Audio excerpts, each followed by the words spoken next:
Good evening and welcome to Beware of Spoilers. I am Adam. We're here to catch up on what we missed over the last 2 weeks with The Flash. Because last week I was sick and didn't do the episodes. I watched it yesterday finally, which was episodes 5 and 6, The Mask of the Red Death Part 2, and then this most recent episode with Luckiest Girl Alive, I think it was called, with the return of Becky, I think her name was. The girl from season 4 who had the luck powers, who died and is now back because of Crisis, which is becoming one of my favorite things they do on this show, where it's like if a character died and they want to bring them back, they just can now, because Crisis, which is going to factor into the back half of the season, because let's take into consideration the fact that we know for a fact, and spoilers for those of you who have been trying to keep, free of it, but, at this point, set pictures have come out, and actors involved have talked about it, and we know for a fact that, we have the return of Oliver Queen. Stephen Amell is coming back as the Green Arrow.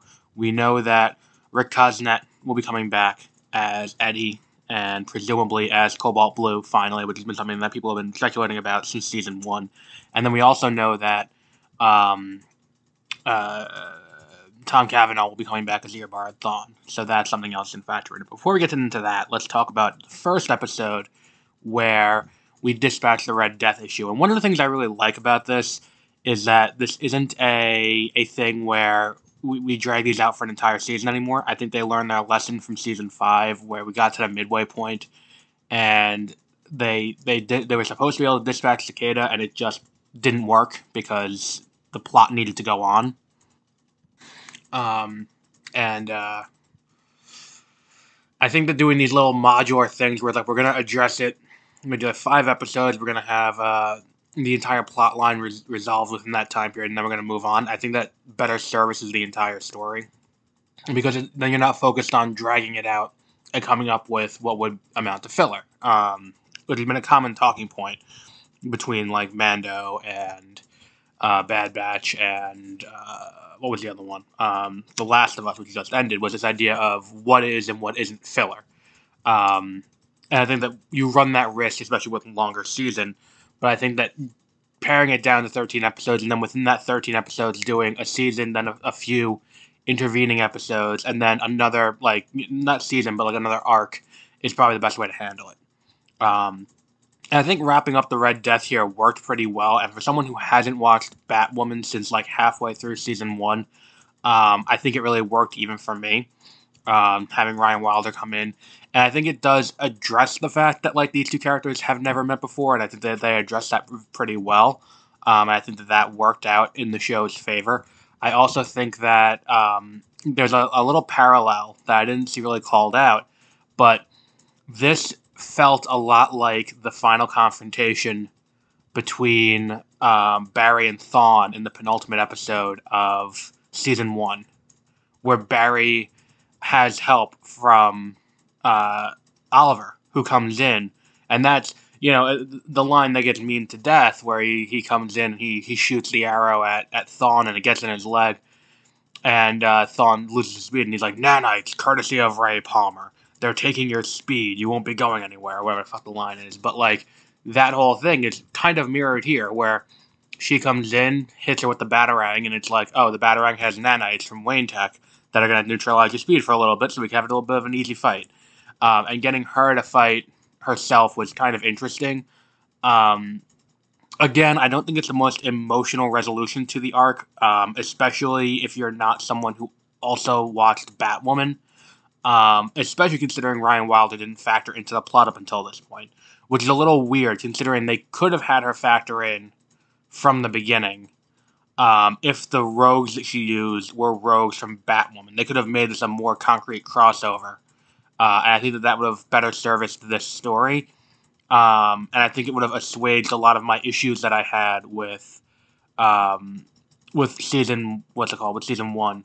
Or, not season 1, with the idea that we're going to use Ryan instead of Oliver. Because then if you have that where it's like, okay, these two are finding their footing and now they're fighting this person, it turns out to be an alternate version of Batwoman. Having Batwoman there the entire way would have worked better than just Batwoman's missing, now Batwoman's not missing, and now Batwoman's here to help, and I think it would have worked a little bit better.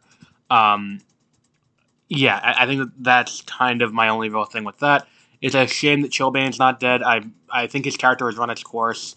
And then I think this is further highlighted when we get into the next episode. And I think the thing is too, I hope this thing with Joe leaving to go out to the country doesn't become a recurring plot line for the entire run of the remainder of this show, because it kind of made the next episode a bit of a drag. Not because Joe wasn't there and I have a problem with that, but because the entire episode hinges on Joe not being there and Cecile not being there for the birthday party for the baby, or the little girl. She's 5 now, but that whole thing doesn't quite work as well. I mean, and it does just detract from what's going on, which is really nothing now that, we have to wait for Iris to have the baby and move on.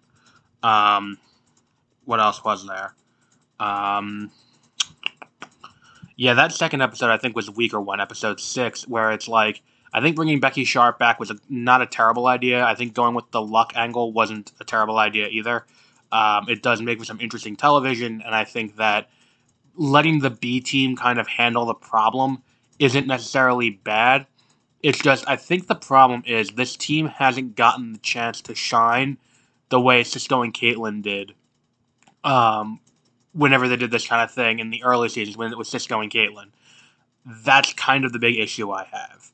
Where before we were even introduced to the show, like, there was the backdoor pilot for Flash on Arrow, the episodes of Scientists and Three Ghosts, which is a backdoor pilot for the Flash, and it ends with Barry getting his speed and getting struck by lightning. And there's not just that, but then there's another episode later on in season 2 where Cisco and Caitlyn make their first appearance as two workers from Star Labs who are trying to find information. And I think that that's kind of where the show loses, like, that was kind of setting it up, and then when you go into it, it's like, okay, we know who they are, and they've had time to interact. I don't think you really have that here, because Allegra and Chester have kind of been railroaded into this relationship that is entirely romantic, and it's a will they, won't they, and now that it's, okay, they are, let's move on, I still feel like it's doing a massive disservice to Allegra. And I think that that's kind of where the show is having the issue, is it's like if Allegra is just being sidelined and is just being relegated to romantic interest, it's not servicing that character. And then on top of that, having Chester not really doing too much either, because most of his stuff is entirely relegated to being the romantic foil for Allegra, and then end up being like, oh, okay, we need a solution to a science problem. Here's Chester to come along with that. That's also not helping either. So I think the entire situation is kind of not great from any standpoint, and I think that could be better handled just in general. And the thing is too, a lot of this episode is just kind of like, okay, we need a conflict for this to move along, and it's like, okay, so we have these things that can reflect dark matter and reflect the powers back at the person, but like it's kind of weird and not quantified in a way, especially considering it's going to be the central focal point of the entire episode. And it's just kind of strange that's not. It's like, oh, and as long as it's on her, it's going to continue to work. It's like, but why? Like, if Allegra shot it with whatever it was, and that was it, and then it fried, and that was it, why is it just continually working on her? And, like, so if Barry put it on, what would happen? Because that's an entirely different can of worms. The Keown mystery is kind of interesting. I think they went around it the wrong way, because I think, I don't think Chilbane really does a great job of really, I just can't stand his character. I just really can't. It's like, he's so committed to making sure that she's Frost, that for him to be so committed to just having Frost come back instead of Keown, I don't think it really helps anyone, and I don't think that we really needed that whole situation to move it along. A lot of this episode felt like they were padding out the runtime, and I'm not entirely sure why, because nothing in this episode is really exposited that is key to any information going forward. Where it's like, right now between this, because here's the thing, this is episode 6. Episode 7 is the Dreamer episode where Nia comes back from Supergirl. and she has her episode. Then the episode after that is the lead-in to the start of the time anomalies that's going to wrap up the rest of the show. Where that is, according to the description, it's like they're doing a mold inspection and they find something that's causing time anomalies. And then episode 9 is the one where Oliver comes back. And we know it's Oliver plus Spartan plus Wally plus whatever else they decide to bring in. And we know that the show ends with somewhere in there Thawne and Eddie as Cobalt Blue. And this just feels like we needed one more episode, and it's kind of just there. So nothing really happens. Besides just, okay, so Barry and Iris are out of town, so now we have to have everyone else handle an issue. But everyone's so committed to their own problem, except for Cecile, that Cecile going through her arc feels misguided, because it's like, at the same time, it's like, a key plot point of the episode is Allegra's hot water heater in her apartment, and it's like, okay, but why is that getting ample screen time, like the same amount of screen time that her dealing with her insecurities as a mother is? It doesn't. It just kind of feels like a weird choice. But I think that just about wraps it up. So episode 6 is done. I think there's a week off between this. I think this next week there's none. Let me just double check. Yes, the next episode doesn't air until the 29th, which means that there's no new episode this week. I'm not sure why they're probably just taking a week off. So no new episode this week, and then next week we'll have another new episode. And then so we have Gotham Knights tomorrow. We'll be talking about the new show on the CW, Gotham Knights, tomorrow. We also have All That Breathes on the 20th. And I feel like there's one other thing. And next week is John Wick. John Wick Chapter 4, starring the late Lance Reddick. And we'll continue with The Mandalorian and The Bad Batch. And then we also have our episodes of The Watch List and the Back Catalog Files that are going to be airing for Race the Sun and Grow Home. Well, Race the Sun and then Grow Home the week after. So, until then, have a great rest of your week.